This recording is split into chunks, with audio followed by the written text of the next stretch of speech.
तो हमारी आज की कहानी की शुरुआत होते और मैं चुनकिन नाम की एक औरत को दिखाया जाता है, जिसे एक बार एक अजीब काली बिल्ली नजर आती है। बिल्ली उससे बात करती है और उससे कहती है कि मुझे तुम मछलियों की आंखें ला कर दो और तुम्हें मैं बहुत सारा सोना दूंगी। लेकिन ये कोई साधारण बिल्ली नहीं थी और जल्द ही चुनकिन को इस बिल्ली की सच्चाई का पता चल जाता है।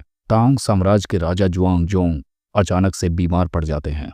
उनका शरीर कांपने लगता है, आवाज निकलना बंद हो जाती है। तभी वहां पर उस काली बिल्ली की आवाज सुनाई देती है। लेकिन हम देखते हैं कि कुछ ही क्षणों बाद राजा की मौत हो जाती है। लेकिन यह कोई साधारण मौत नहीं थी, ये कोई बहुत ही बड़े राज की बात थी। अब इस राज को सुलझाने के लिए जापानी भिक्षुक यहाँ पर आते हैं, जहाँ पर उनकी मुलाकात होती है बाइल यतियान से, और ये एक फेमस कवि हैं। अब ये दोनों इस अजीब घटना की तह तक जाने का फैसला करते हैं, जिसके बाद बिच चुनकिन के घर पर पहुंचते हैं। और यहाँ पर जो ये लोग देखते हैं वो बहुत ही ज्यादा खौफनाक और डरावना होता है। ये देखते हैं कि चुनकिन अचानक से हवा में उड़ने लगती है और उसकी आंखें तेज रोशनी के साथ चमकने लगती हैं, जिसके बाद उसे बेहोशी आती है और वो नीचे गिर जाती है। इसके बाद हम उसके पति को देखते हैं, जो पहले ही इस जादू की चपेट में आ चुका था, जिसके बाद वो पागल होकर अपनी ही पत्नी को मार डालता है। कुकाई और बाई को एक सुराग मिलता है जो उन्हें राजा की फेवरेट पत्नी के महलों में लेकर जाता है। लेकिन यहाँ पर भी एक बड़ा सच सामने आता है। हम जान पाते हैं कि वो काली बिल्ली गाइफोई की एक पालतू बिल्ली होती है,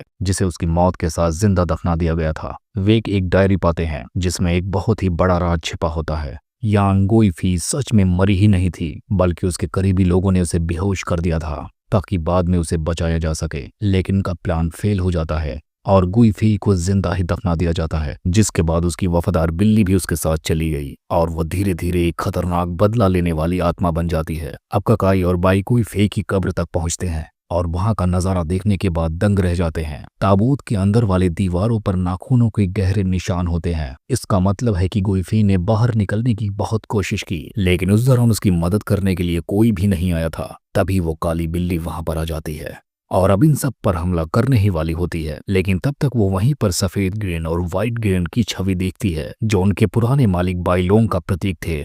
ऐसा देखने के बाद वो शांत हो जाती है, उसकी सारी नफरत खत्म हो जाती है। अब उसका बदला पूरा हो चुका था, जिसके बाद वो हमेशा के लिए सोने जा रही थी। बाई यतियांग को अब सच्चाई पता चल चुकी थी। इतिहास में लिखी गई कहानी झूठी थी, लेकिन उन्होंने इसमें कोई भी बदलाव नहीं किया, क्योंकि कभी कभी एक कहानी सच्चाई से भी कहीं ज्यादा ताकतवर हो सकती है। Legend of the demon cat सिर्फ एक रहस्य ही नहीं, बल्कि एक बहुत ही इमोशनल स्टोरी है, जहां पर आपको प्यार, धोखा और बदले की आग देखने को मिलती है और किस तरह से ये इन सारी चीजों को बर्बाद कर देती है। तो आपको ये कहानी कैसी लगी, कमेंट करके जरूर बताएं। तो दोस्तों, हमारी आज की कहानी बस यहीं पर इसी के दौरान खत्म हो जाती है।